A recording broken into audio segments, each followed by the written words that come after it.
আগে দেশে প্রবাসী আয়ের বেশিরভাগই আসতো অবৈধভাবে হুন্ডির মাধ্যমে, তবে বর্তমান চিত্র পুরোই ভিন্ন। গত 5ই আগস্টের পরে রেমিটেন্স যোদ্ধারা বৈধ পথে আরও বেশি প্রবাসী আয় পাঠাচ্ছেন, ফলে পরবর্তী মাসগুলোতে রেমিটেন্সের পরিমাণ বেড়েই চলেছে। এর ধারাবাহিকতায় গত মাসে দেশের ইতিহাসে সবচেয়ে বেশি 263 কোটি 90 লাখ ডলারের রেমিটেন্স এসেছে দেশীয় মুদ্রায়, যার পরিমাণ 31,668 কোটি টাকা। বাংলাদেশ ব্যাংকের গভর্নর বিটিভিকে দেয়া একান্ত সাক্ষাৎকারে জানিয়েছেন, আগের মতো এখন আর অর্থ পাচার না হওয়ার কারণেই রেমিটেন্সের আকার বাড়ছে। আগামী দিনগুলোতেও এই ধারা অব্যাহত থাকবে। রিপোর্ট সুমন মাহমুদের। দেশের ইতিহাসে সবচেয়ে বেশি 263 কোটি 90 লাখ ডলারের রেমিটেন্স এসেছে গত ডিসেম্বর মাসে, যা টাকার পরিমাণে দাঁড়ায় 31,500 কোটি টাকারও বেশি।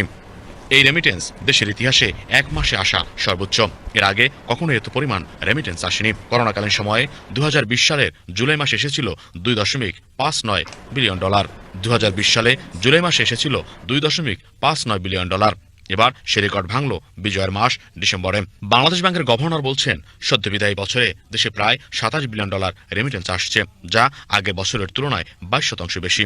ডলারের দাম আনুষ্ঠানিকভাবে 9% বৃদ্ধি এবং অর্থ পাচার কমার কারণে এটি সম্ভব হয়েছে।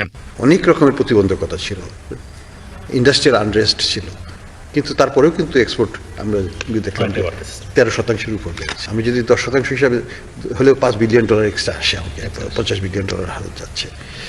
আমাদের রেমিটেন্স 26% উপর হচ্ছে, পজিটিভ নিউজ। এটা এত বড় কোনো সময় হয়নি এইরকম বৃদ্ধি, এবং ফলে আমরা এই গত 6 মাসে আমরা 3 বিলিয়ন ডলার এক্সট্রা রেমিটেন্স পেয়েছি, 2 বিলিয়ন ডলার এক্সট্রা এক্সপোর্ট পেয়েছি, 5 বিলিয়ন ডলার এখান থেকে কিন্তু আমাদের চলে আসছে। আমাদের ব্যালেন্স অফ পেমেন্টের যে ঘাটতিটা ছিল, সেই ঘাটতিটা কিন্তু নাই।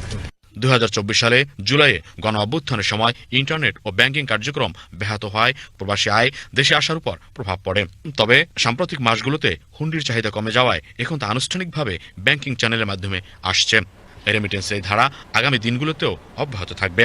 গুড গভর্নেন্স এবং গুড মেসেজিং একটা ফ্যাক্টর, দুটো জিনিস কাজ করছে। এই সরকারের একটা জিনিস কি, উপরের পর্যায়ে এখানে কোনো করাপশন হয়নি, হবে না, এবং করাপ্ট লোক এখানে নাই।